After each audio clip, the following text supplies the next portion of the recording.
السلام علیکم، کیسے ہیں آپ سب؟ امید ہے خیر و عافیت سے ہوں گے۔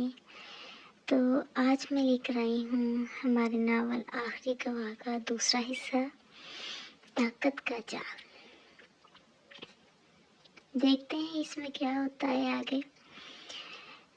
تو چلے ہم شروع کرتے ہیں اپنے ناول کو۔ ماہم نے لفافہ جلانے کے بعد راکھ کو بالکنی سے نیچے پھینک دیا، مگر دھمکی راکھ نہیں بنی، وہ اس کے ذہن میں بیٹھ چکی تھی۔ وہ جانتی تھی یہ وہ مرحلہ ہے جہاں زیادہ تر افسر پیچھے ہٹ جاتے ہیں، فائل بند، فون خاموش اور ضمیر کو وقتی چھٹی۔ مگر مسئلہ یہ تھا کہ ماہم کا ضمیر کبھی وقت پر نہیں سوتا تھا۔ اگلی صبح اس نے وردی نہیں پہنی، سادہ کپڑے، عام گاڑی اور وہ چہرہ جو شہر کے لیے غیر اہم ہو۔ طاقت کے خلاف جنگ ہمیشہ وردی میں نہیں لڑی جاتی، بعض اوقات سچ کو چھپ کر چلنا پڑتا ہے۔ حارث شاہ کا نام کاغذ پر جتنا صاف تھا، حقیقت میں اتنا ہی گندا۔ اس کے منصوبے صرف فائلوں میں نہیں تھے، وہ لوگوں کی زندگیوں میں گھسے ہوئے تھے۔ Housing societies, N G Os, media channels, حتیٰ کہ عدالتوں کے کوریڈورز تک۔ ماہم جوں ڈیٹا جوڑتی گئی، ایک بات واضح ہوتی گئی، یہ ایک آدمی نہیں بلکہ ایک نظام تھا جو انسان کا چہرہ اوڑے بیٹھا تھا۔ اسی دوران پہلی ضرب لگی، طاقت کی ضرب۔ شام کے وقت ماہم کی گاڑی کا پیچھا کیا گیا، نہ فلمی انداز میں، نہ تیز رفتاری سے، بس مستقل، خاموش۔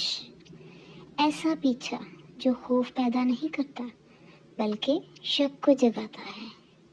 وہ جانتی تھی کہ اگر وہ مڑ کر دیکھے گی تو ہار جائے گی، اس لیے اس نے دیکھا ہی نہیں۔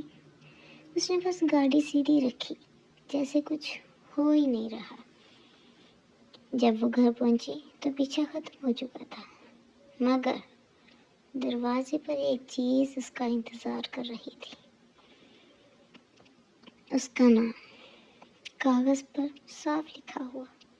یہ کوئی دھمکی نہیں اور نہ ہی کوئی پیغام تھا، صرف نام، یہ بتانے کے لیے کافی تھا کہ وہ اکیلی نہیں رہی۔ اگلے دن دفتر میں فضا بدلی ہوئی تھی، وہی لوگ، وہی چہرے، مگر آنکھوں میں اجنبیت۔ فائلیں غائب ہونے لگیں، لاگ بکس میں ترمیم، اور کچھ افسر جو کل تک اس کے ساتھ تھے آج نظریں چرانے لگے۔ ماہم نے پہلی بار محسوس کیا کہ دشمن باہر نہیں، اندر بیٹھا ہے۔ اسی دن ایک غیر رسمی ملاقات ہوئی، ایک نجی کلب، بند کمرہ، نرم روشنی، سامنے بیٹھا آدمی مسکرا رہا تھا جیسے سب ایک غلط فہمی ہو۔ آپ سمجھدار افسر ہیں ماہم، اس نے کہا، اتنی سمجھدار کہ جان سکیں کچھ جنگیں جیتی نہیں جاتی۔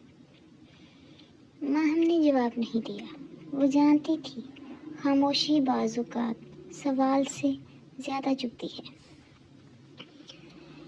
حارث شاہ آپ کے لیے مسئلہ نہیں، آدمی بولتا رہا، اصل مسئلہ وہ راستہ ہے جس پر آپ چل پڑی ہیں۔ اس راستے کے آخر میں نہ عزت ہوتی ہے، نہ نوکری، نہ زندگی۔ ماہم نے آہستہ سے کہا، تو آپ کیوں ملے ہیں؟ مسکراہٹ ذرا گہری ہو گئی، آپ کو بچانے کے لیے۔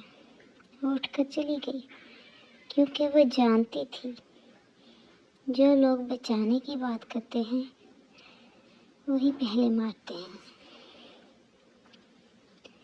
اسی رات اس پر پہلا براہ راست حملہ ہوا، کوئی گولی نہیں، کوئی بم نہیں، بس ایک حادثہ، غلط وقت پر بریک فیل، معمولی سا تصادم، مگر اگر وہ ایک سیکنڈ دیر کرتی تو خبر بن چکی ہوتی۔